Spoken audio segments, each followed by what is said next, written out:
ating nga pong dating Pangulo, our former President Rodrigo Roa Duterte, ay nahaharap ngayon sa investigasyon ng International Criminal Court or ICC sa kasong crimes against humanity. At marahil gaya ng alam natin, ito ay may kinalaman sa kanyang inulunsad noon na drug war. Alam niyo, wala sana akong problema dito sa drug war, pero ang problema dito ay nalabag nito ang mga karapatang pantao, ang mga karapatan ng mga individual, lalo na sa mga naging biktima nito, at yan ang tinatawag nating due process. At hindi marapat ito. At muli makikita natin dito ang kahalagahan ng pagsasaalang-alang sa isang bagay. Marahil isinaalang-alang mo na mawala ang droga sa buong bansa, pero marahil hindi na sa alang-alang, marahil kahit ang isang buhay. Hindi marapat ito at lalong higit, hindi ito marapat mangyari sa isang iglesia. Hindi mo po pwedeng ipilit na bagaman sa tingin mo ay tama ang isang bagay, pero hindi mo pwede itong ipagpilitan. At napakaganda nito para sa isang iglesia, lalo pa, naniniwala ako na napakahalaga nito para sa isang ministro ng Ebanghelyo. At tayo nga po ay tumutunghay sa unang sulat ni Pablo sa mga taga-Korinto, at gaya ng ilang beses ko na nabanggit, ito ay bahagi ng kanyang ikalawang now concerning sa kanyang sulat na ito. At pag sinabing ikalawang now concerning ni Pablo sa kanyang unang sulat sa mga taga-Korinto, ay ang marahil kabisado nyo na, ito ay may kinalaman sa pagkain na inihain sa mga Diyos-Diyosan, chapter 8, verse 1, sa unang bahagi. At bago nga ang ating tekstong ito, actually itong ating series na ito, chapter 9, dito ay dinidil ni Pablo ang mga kapatid na nagpipilit sa kanilang karapatan. At ito ay pumapatungkol sa mga tinatawag na malalakas o strong sa church. At maapansin nyo, chapter 8, verse 9 and following, dyan mas dinil, sinasabi nila na bakit sila susupilin sa kanilang karapatan, at ano yung karapatan na yon ay ang kumain ng mga pagkain na inihain sa mga Diyos-Diyosan. Ay dito, hindi talaga sinusupil ni Pablo ang kanilang karapatan o anumang kalayaan na meron sila, pero dapat ay magpagsasaalang-alang iyon sa mahina. Hindi po pwedeng ipipilit mo ang iyong karapatan kung iyon ay ikasisira o ikapapahamak ng iyong kapatid. Hindi parang ligtas tapos hindi magiging ligtas, hindi. Kundi doon sa kanyang katatayuan bilang isang mananampalataya, bilang isang iniligtas ni Kristo. Hindi po pwede ang ganon, at mahalaga ang ganitong kaisipan sa isang iglesia, and again, lalo na sa isang ministro ng Ebanghelyo, at yan ang makikita natin kay Apostol Pablo. At para sa huling pagkakataon nga po ng ating seryeng ito, nagpapasalamat tayo sa Panginoon na tayo ay nasa concluding message muli ng isang although maikling series, but salamat sa Lord sa kanyang pagtutustos sa atin. Kaya muli ay buksan nyo inyong mga Biblia sa kanyang unang sulat sa mga taga-Korinto, Kabanata 9. Tutunghayan natin ang mga huling talata nito mula talatang 24 hanggang 27. Ito po ang sinasabi ng salita ng Diyos. Hindi ba ninyo nalalaman na ang mga tumatakbo sa isang takbuhan ay tumatakbong lahat? Ngunit iisa lamang ang tumatanggap ng gantimpala. Kaya't tumakbo kayo sa gayong paraan upang iyon ay inyong mapagwagian. Ang bawat nakikipaglaban sa mga palaro ay napipigil sa sarili sa lahat ng mga bagay. Ginagawa nila iyon upang sila'y makatanggap ng isang korona na may pagkasira, ngunit tayo'y sa walang pagkasira. Kaya't ako'y tumatakbo na hindi gaya ng walang katiyakan, hindi ako sumusuntok na hindi gaya ng sumusuntok sa hangin, ngunit sinusupil ko ang aking katawan at ginagawa itong alipin upang pagkatapos na makapangaral ako sa iba, ako mismo ay hindi itakwil. Ito na nga, yung pinakahuling bahagi ng exhortation dito ni Pablo bago siya dumako sa kanyang panibagong paksa o tatalakayin. At dito, ipinakita niya na ang buhay Kristiyano ay isang uri ng labanan. At ang isang uri ng labanan na ginamit dito ni Pablo para ilarawan ang buhay Kristiyano ay sa larangan ng takbuhan o running. At pinapakita dito na sa larangan na ito, takbuhan ay isa lamang ang nagbawagi o tumatanggap ng gantimpala. Mayroon lamang isang korona. At di ba ganyan naman ang kompetisyon na ito, bagaman maraming kalahok, or sure more than one, o marami pa. Pero isa lamang ang nagwawagi at tumatanggap ng gantimpala. At iyon ay yung nakarating sa finish line. Yung nakatapos ng takbuhin. At dahil ganoon, ang sinasabi ni Pablo ay tumakbo daw sila sa gayong paraan upang mapagwagian nila iyon. Ito yung aking simpleng mensahe sa pagtatapos ng ating serye. Ang naligtas sa pamamagitan ng Ebanghelyo ay handang makipaglaban hanggang sa huli. Ang naligtas sa pamamagitan ng Ebanghelyo ay handang makipaglaban o makipagkumpit hanggang sa huli o hanggang sa dulo. Alam niyo, gusto ipakita dito na ang buhay Kristiyano ay hindi sa pag-uumpisa lamang. Hindi masama yun, pero mas binibigyan din dito ay yung sa huli, sa dulo. May mga Kristiyano na marahil maganda sa simula, subalit hindi maganda sa dulo. Again, hindi pinag-uusapan dito kung nawawala ba o hindi ang kaligtasan. Ang pinag-uusapan dito ay kung paano mo na ipapakita ang iyong kaligtasan sa uri o paraan ng iyong pamumuhay. At sa tingin ko ay ito yung pinaka-concern dito ni Pablo. Maalala nyo na matapos ang ating tekstong ito, tinalakay dito ni Pablo ang patungkol sa kanilang mga ninuno, sa mga Israelita. In that's chapter 10, verse 1 and following, ipinakita dyan na makakita yung ganda ng transition. Dito niya tinapos yung kanyang pagtalakay patungkol sa kinalaman sa pagkain nila, ng mga pagkain na inihain sa mga Diyos-Diyosan. Bago niya tapusin yan, ay meron na agad siyang pahiwatig para sa simula. At pinakita diyan na bagaman naranasan ng kanilang mga ninuno, mga Israelitang kabutihan o pabor ng Diyos, pabor mismo ni Kristo, naado na si Kristo, subalit marami o karamihan sa kanila ay nabuwal sa ilang. Ano ibig sabihin nun? Hindi sila nakapasok sa lupang pangako. Ganyan ipinakita kung gaano ka seryoso ang buhay Kristiyano.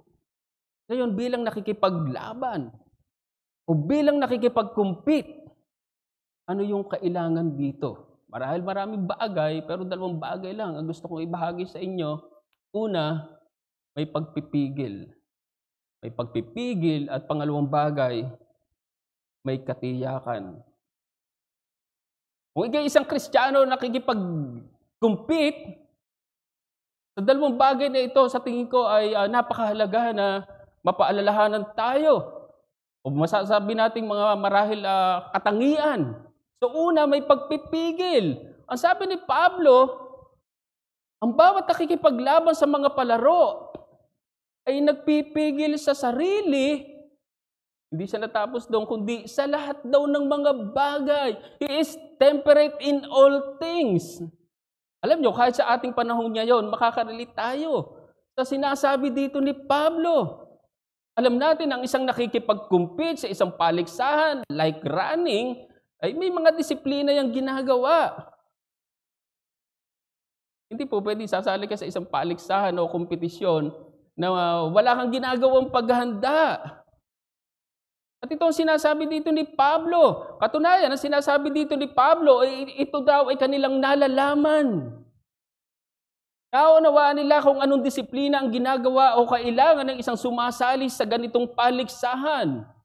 Alam nyo dito sa Corinto ay may ginagawang mga palaro kada 2 taon at yan na nga yung, kung di ako nagkakamali, nabanggit na ni Pastor Noel last time in his last series, tinawag na Isthmian Games.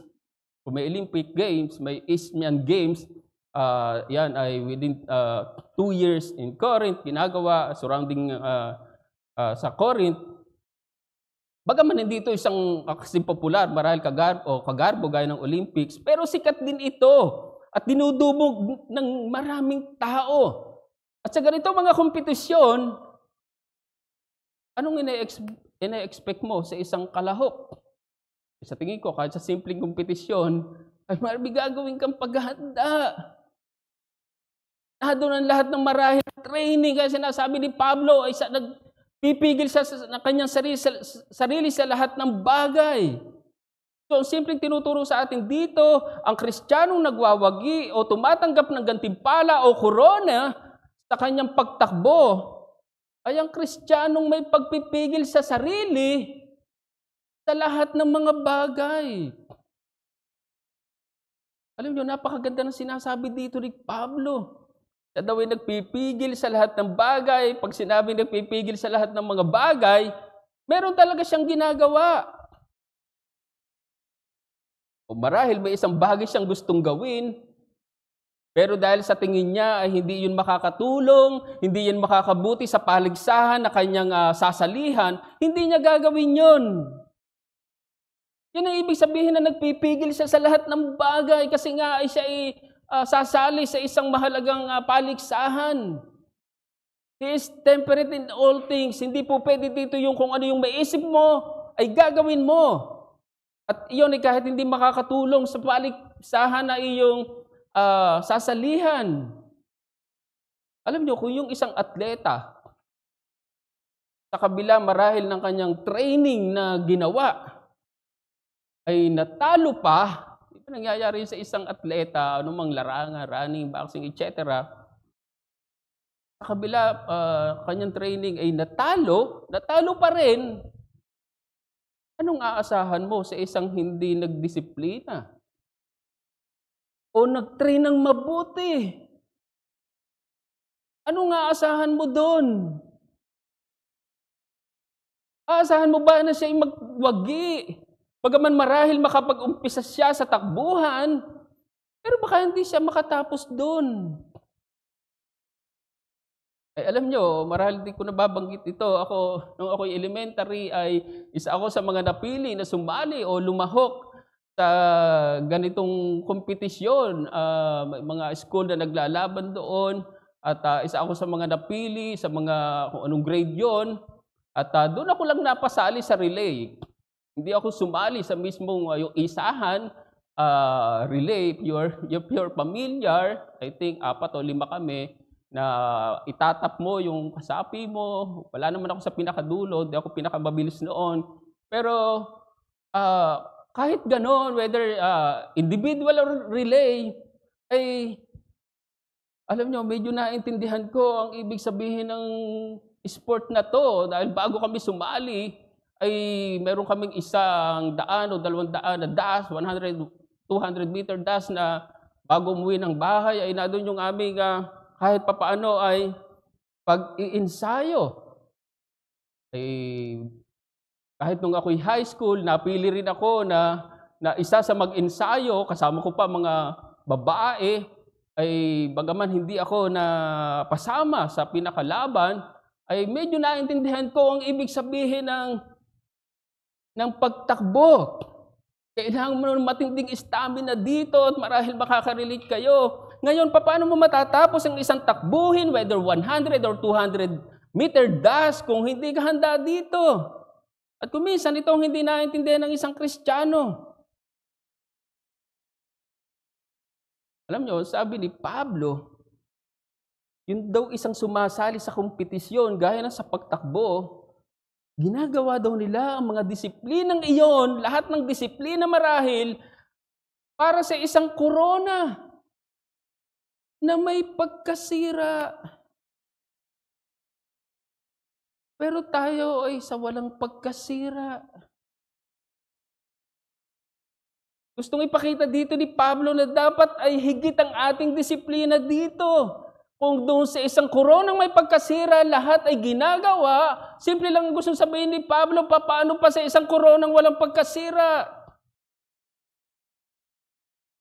Alam nyo, yung makatanggap ka ng corona, putungan ka, matapos ang kompetisyon sa ganitong uri ng labanan, gaya ng Isthmian Games, grabing karangalan iyon.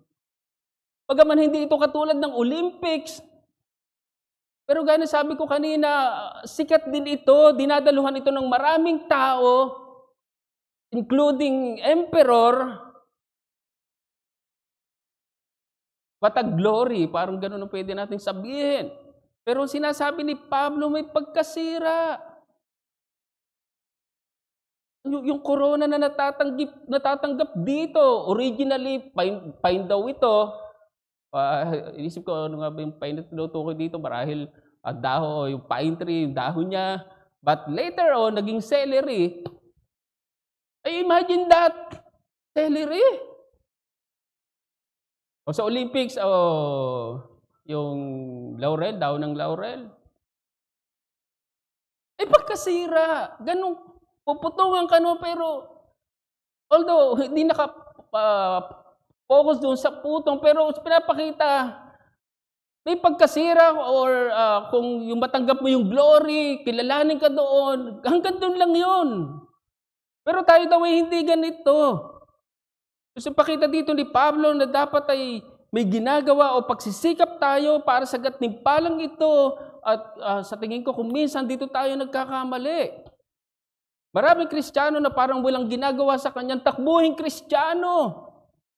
Kaya nasabi ko sa ating nakaraang mensahe ng mga taga-Korinto ay marahil may maayos na katatayuan, marahil financially stable, marahil gifted, o marami akong alam.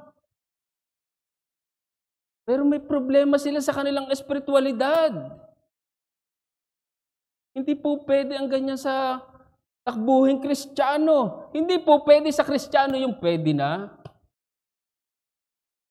Yung tinatawag na mediocrity. Wala pong mediocre na Christian, lalo pa walang carnal Christian. Yung minsan parang Kristiyano ka, minsan parang hindi.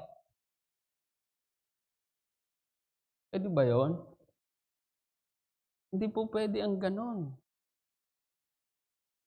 Hindi pa ako nakakakita ng chameleon. Pero sinabing chameleon, kung di ako nagkakamali, ay yung hayop o species na nagbabago kulay, nagbabago anyo. Hindi po pwede sa Kristiyano ang nagbabago kulay. Nagbabagong anyo. Ang hamon ko ay, kung nais mong tumanggap ng corona o gantimpala sa takbuhing Kristiyano, matuto kang magpigil o magdisiplina sa lahat ng mga bagay. Alam nyo, para sa mga atleta noon, halimbawa sa Olympics, marahil marami silang panata sa King of all gods, Jesus.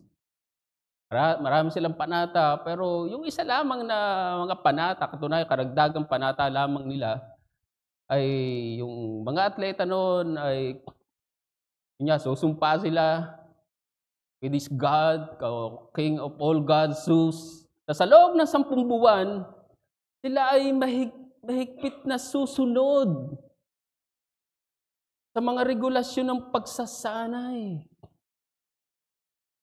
Pag sinabing mahigpit, kumbaga 10 consecutive months, wala yung mga last na sumali sa ating Olympics, kung gano'ng katagal yun, but makakita natin yung hinihingi, yung training sa mga atleta. Either noon o kahit ngayon, at tayo mga kapatid ay isang atleta o mananakbo na kailangan ng matinding pagsasanay para sa tagumpay o corona. Huwag mong isipin na nadoon ka na nagtagumpay ka na. Totoo na nagtagumpay na tayo dahil kay Kristo. at iyon ay nung bayaran niya ang ating mga kasalanan doon sa krus ng Kalbaryo, pero wala pa tayo sa kalumusan noon. Bagaman tayo ay mga banal na, subalit nananatili pa rin tayong makasalanan. Ibig sabihin, kung minsan nakakakumit pa rin tayo ng kasalanan na hindi marapat sa isang atleta o mananakbong Kristiyano. Yan ang katotohanan. Kaya napakahalaga ng disiplina, yung pagpipigil sa sarili sa lahat ng mga bagay. Maalala nyo na isa sa bunga ng banal na espiritu ay pagpipigil sa sarili or self-control. At kung minsan maraming mga Kristiyano walang pagpipigil o self-control. Gagawin nila ang gusto nilang gawin. At iyon ay kahit magpakalublob sa kasalanan. Hindi po pwede ang ganyan sa Kristiyano. Hindi natin sinasabi dito na hindi na nagkakasalang Kristiyano, pero mayroong mga Kristiyano na humaling sa kasalanan. Ibig sabihin, ito ang kanilang buhay. Kung ganyan ang iyong buhay, kung ganyan ang uri ng iyong pagtakbo, baka hindi ka makarating sa finish line. Baka hindi ka tumanggap ng korona na marahil pinapakaasam mo. Alam nyo, tiyak ang ating korona sa langit, most likely symbolic. Pero paano mo natitiyak ang uri ng iyong pagtakbo? Paano mo yun natitiyak sa uri ng iyong pagtakbo? Hindi mo po pwedeng sabihin na tiyak ang iyong korona sa langit. Kung patigil-tigil ka sa iyong pagtakbo, paano mo natitiyak ang iyong korona sa langit kung namumuhay ka sa kasalanan?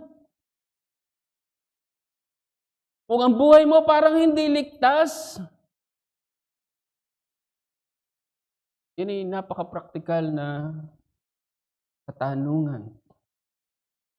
Marahil ilang beses ko na rin nabanggit yung napakinggan ko na isang mangangaral na hindi siya reformed preacher or pastor. Nangyari lamang na dahil pandemic ay nasa bahay lamang at yung aking sister-in-law ay tugtog, ano man yun, biglang nagkataon na may isang pangangaral doon. Sabi niya, halos may isang oras nga yung message, pero hindi ko malimutan, ang sabi niya, using Book of Hebrews, enjoy the promise, but endure the process. Tama lang, enjoy mo yung pangako ng kaligtasan, eternal life, pero endure the process. At mahalaga yun para sa isang mananakbong Kristiyano. Subalit pangalawang bagay na marahil napakahalaga na karakteristik sa isang mananakbong Kristiyano, dapat may katiyakan sa iyong pagtakbo. Talatang 26, kaya't ako'y tumatakbo na hindi gaya ng walang katiyakan. So mapapansin nyo diyan ang kahalagahan ng pagiging tiyak sa buhay Kristiyano. Hindi ito isang uri ng labanan na parang hindi mo alam ang mangyayari o kung anong dulo noon. Kumbaga sa pagtakbo, dapat alam mo na mayroon kang finish line na dapat mong maabot o marating. Sa ibang salita, dapat alam mo ang ibig sabihin o dahilan ng iyong pagtakbo. Mga kapatid, napakasimple na gustong sabihin o ipakita sa atin dito, tumatakbo ka pero dapat alam mo ang ibig sabihin noon. Hindi po pwede dito yung bahala na kung matapos mo o hindi ang iyong takbuhin, hindi ganon.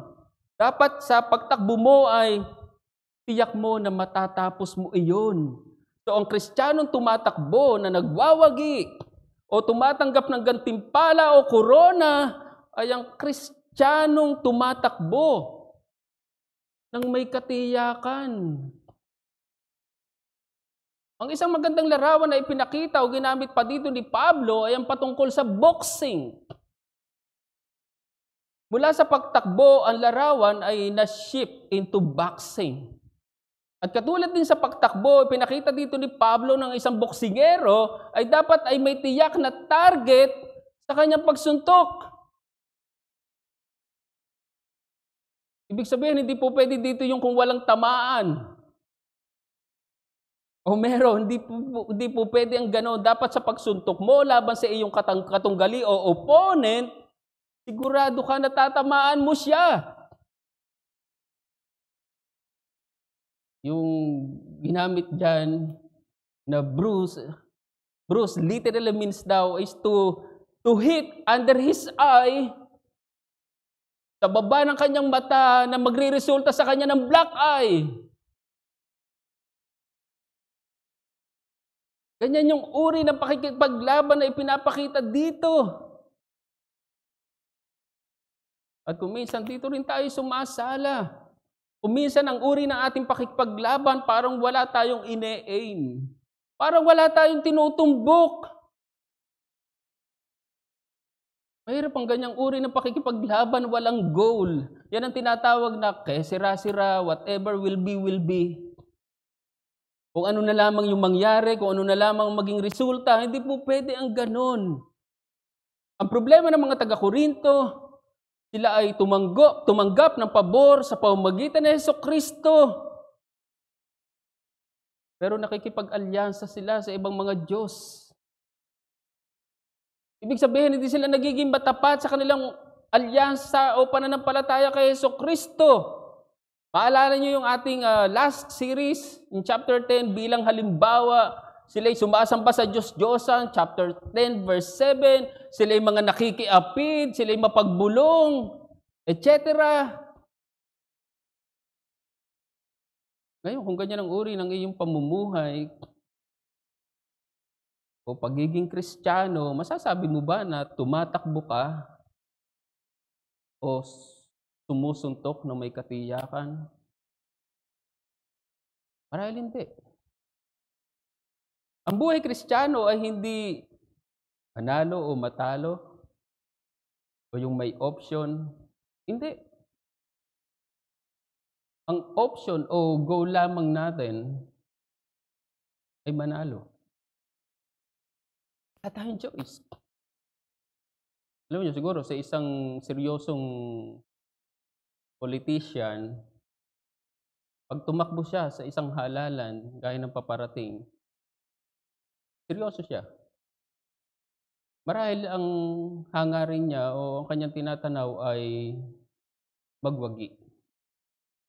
But that's politics. Siguro wala namang politiko, especially sa mataas na posisyon, yung gastos. Para okay lang. Marahil hindi ganoon.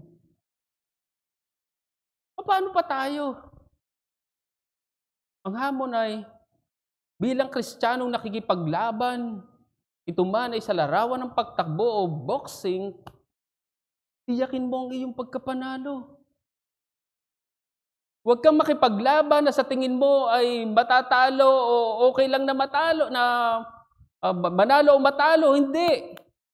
Sa isang marahil larangan gaya ng sports, nabanggit na si Alex Ayala, okay lang na matalo, pwede pang bumawi. Pero sa larangan ng buhay Kristiyano, hindi po pwedeng okay lang na matalo. Hindi po tama ang ganyang kaisipan sa isang Kristiyano. Ang ganyang kaisipan ng isang Kristiyano ay walang katapatan sa kanyang alyansa kay Jesucristo. Ang ganyang kaisipan ng isang Kristiyano ay namumuhay sa kasalanan. Okay lang hindi magwagi. Hindi po pwede ang ganyan.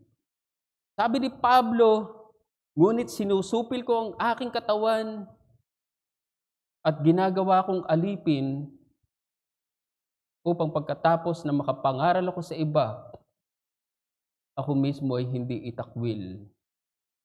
Muli, hindi pinag-uusapan dito kung pati ba si Pablo ay pwedeng mawala ang kaligtasan na yun ang tingin ng ibang mga komentarista. Hindi. Ang gustong ipakita dito ni Pablo, katulad marahil sa isang nagpapatupad ng mga panuntunan o rules sa isang paliksahan like Isthmian Games, siya mismo ay mapatunayang hindi karapat-dapat sa mga panuntunan na siya mismo ang nagbigay. Marahil sa kang opisyales ng palarong yon, sasabihin mo sa isang atleta, sa mga atleta, these are the rules. Tapos yung pala naman, ikaw mismo ang hindi mapatunayan sa huli na ikaw pala yung hindi karapat-dapat sa ibinigay mong rules. Iisipin niyo, anong kabalintunaan yun? Ganito yung gustong sabihin dito ni Pablo, bilang tinawag na mangaral sa iba, ay ayaw ni Pablo na siya mismo ay hindi maging karapat-dapat doon as a minister of the gospel. Kumbaga parang gustong sabihin dito ni Pablo na sa huli ayaw niyang mangyari na mapatunayan siya na hindi ligtas or reprobate. That's actually yun po yung ginamit sa original, yung reprobation.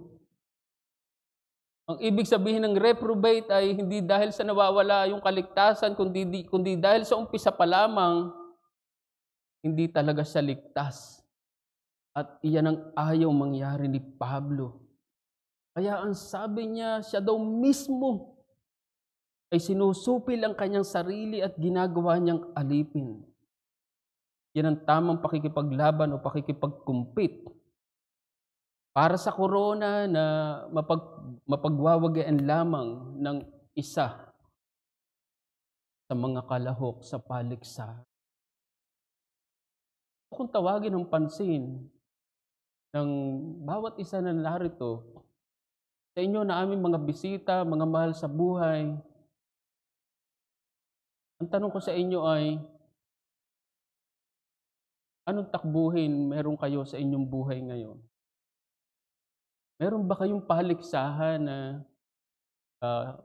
sinasalihan ngayon?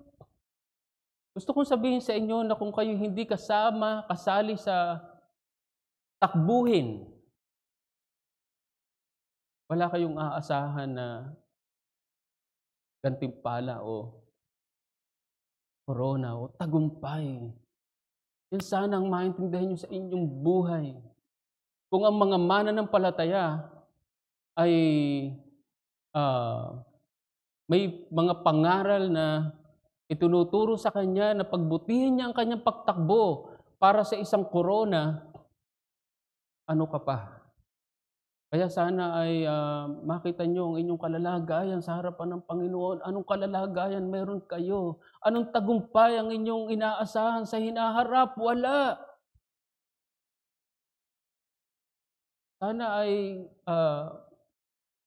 makibahagi kayo sa isang takbuhin at sa takbuhin na yon ay tiyakin nyo na kayo ay magtatagumpay at yan ang aking pamanhik sa kapwa ko, isang Kristiyano na tumatakbo, ay pagbutihin natin ang ating pagtakbo para sa isang korona. Hindi para sa lahat. Ang sabi ng maraming mga komentarista, parang yung analogy, yung figure ay hindi bagay sa mga Kristiyano dahil parang tayo mismong lahat ng mga mananampalataya o sa isang church, kung tayo ay 80 or 90 members, nagkukumpit. No. Ito ay para sa lahat ng mga mananampalataya, whether individually or corporately, meron tayong isang takbuhin, merong isang tinatanaw na gantimpala. At marahil, narinig nyo na ang pangalang ito, si Eric Liddell. Si Eric Liddell ay isang Scottish sprinter or runner, actually is a rugby player, na alauna naging missionary sa China, pero gusto kong mag-focus sa kanyang dating katatayuan, kalalagayan bilang isang mananakbo. Kung napanood nyo na yung Chariots of Fire, Chariots of Fire, na mayroong bahagi doon na ipinakita na itong si Eric Liddell, doon sa yung character doon ay of course it's a real life story, ay siya na qualify sa finals. Kung ikaw isang atleta ng Olympics, yun ang pangarap mo. Makalaro sa finals. Pero nirefuse yun Eric Liddell. Anong kadahilanan? Sapagkat yung mismong laban, yung final, na tapat ng Sabas, na tapat ng araw ng linggo. Hindi siya dahil mas gusto niyang bigyang parangal ng Diyos sa kanyang buhay. Eric Liddell ay isang consistent na Kristiyano. Eric Liddell ay masasabi natin na isang consistent na Kristiyanong mananakbo. Gaya ng alam ng marami, sinundan niya ang yapak ng kanyang mga magulang na maging misyonary ng China. Doon siya ay isang martir. Grabeng halimbawa.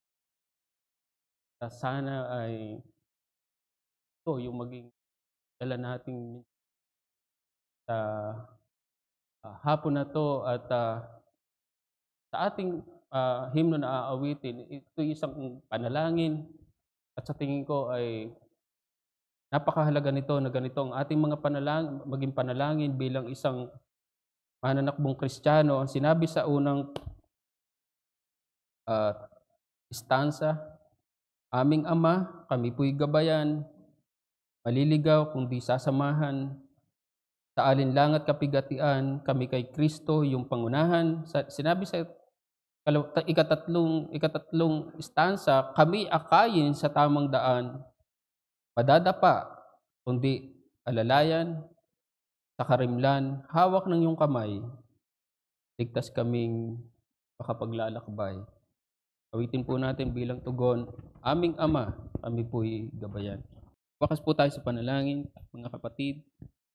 Sa dakilan namin Diyos, aming habagin, mapagbiyayang Ama, salamat sa iyong salita na patuloy na nagpapaalala, nangungusap sa amin kung anong iyong kalooban sa amin.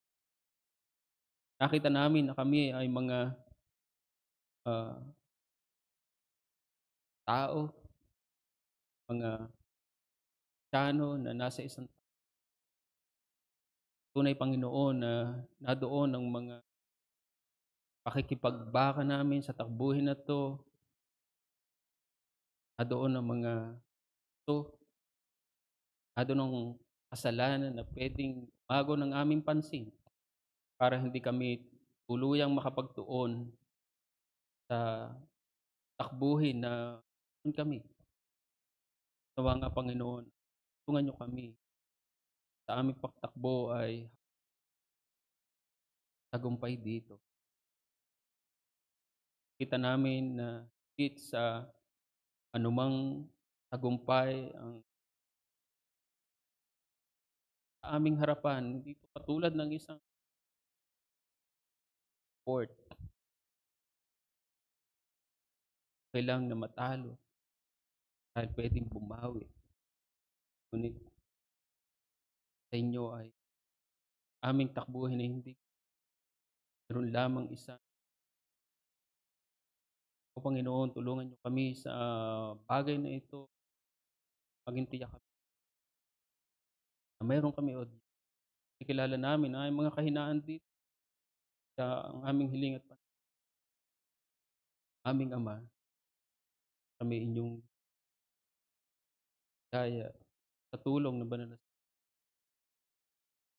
salamat po Panginoon, ng iyong nawa nga'y tulungan kami sa aangkop nito sa buhay, babalik kami sa mundo, andun na agad ang mga ng mga bagay na 'to, ikilala namin tulong at awa sa dulo, tatagumpay pa ang makita rin ng wala pa sa'yo, sana siya ay makita niya na merong isang takbuhin, dapat niyang kilala kay Hesus sa huli, tagumpay, takbuhin. Panginoon, salamat po, oras na 'to, salamat sa araw ng aming salamat sa iyong kabutihan, salamat sa iyong papuri ka namin. Ito po ang aming sampang panalangin sa pangalan. Amen.